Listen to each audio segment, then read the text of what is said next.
Assalamualaikum warahmatullahi wabarakatuh. Perkenalkan, nama saya Latisha Almeida, nomor absen 18 dari kelas 7A. Akan mempresentasikan mapel prakarya pada bab 2 kerajinan. Nah, pada bab ini saya akan menjelaskan tentang bahan lunak alam. Apa sih itu bahan lunak alam? Bahan lunak alam adalah bahan yang dapat kita peroleh dari alam sekitar dan kita dapat mengolah juga secara alami, tidak dicampur dengan bahan buatan lain. Ada 5 jenis bahan lunak, yaitu yang pertama adalah tanah liat, yang kedua kulit, yang ketiga getah nyatu, yang keempat floor clay, dan yang kelima adalah bubur keras. Sekarang kita lanjut pada desain produk kerajinan bahan alam lunak. Dalam membuat kerajinan bahan lunak, kita diberi pilihan yaitu 3 prinsip. Prinsip pertama adalah prinsip keterampilan tangan, yang kedua prinsip keterampilan teknik, dan yang ketiga adalah prinsip tradisional.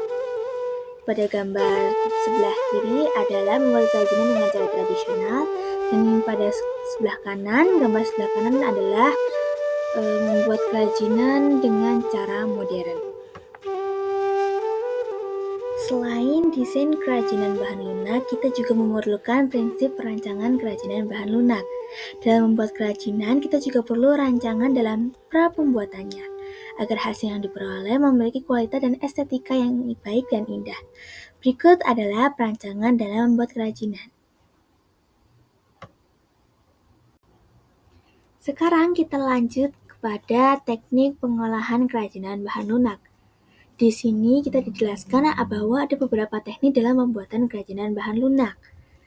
Nah, beberapa tekniknya ada 5, yaitu yang pertama adalah teknik coil atau lilit pilin. Kemudian yang kedua adalah teknik putar. Yang ketiga adalah teknik cetak. Yang keempat adalah teknik clamping atau slabbing. Yang kelima adalah teknik plat atau pinching. Nah, teman-teman, ada beberapa juga contoh kerajinan dari bahan lunak yang sering kita jumpai. Misalnya yang ada di rumah, seperti lantai keramik dan perabotan hiasan lainnya.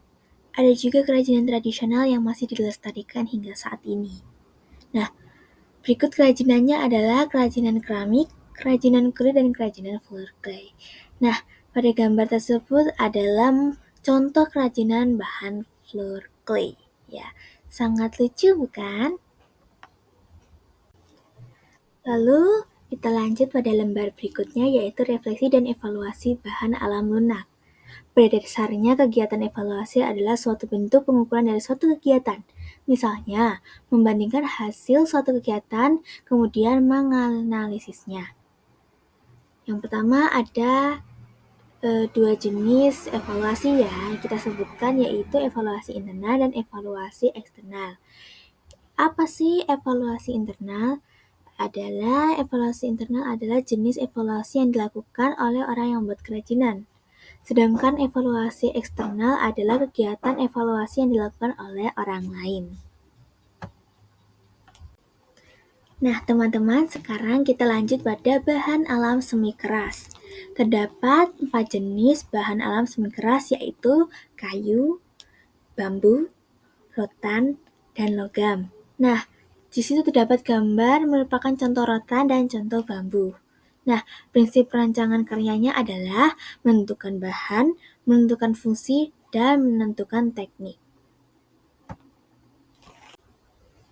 Teman-teman, sekarang kita lanjut pada lembar refleksi dan evaluasi yang kedua, yaitu tahap evaluasi yang saya lakukan adalah yang pertama menentukan aspek, yang kedua menyusun kegiatan evaluasi, yang ketiga mengumpulkan data, yang keempat menganalisis dan mengolah data, yang kelima adalah melaporkan hasil evaluasi. Yang kedua, refleksi produksi kerajinan bahan semi keras, contohnya adalah membuat diagram untuk memudahkan refleksi. Sekian presentasi dari saya. Apabila ada salah kata, saya mohon maaf yang sebesar-besarnya. Akhir kata, wassalamualaikum warahmatullahi wabarakatuh.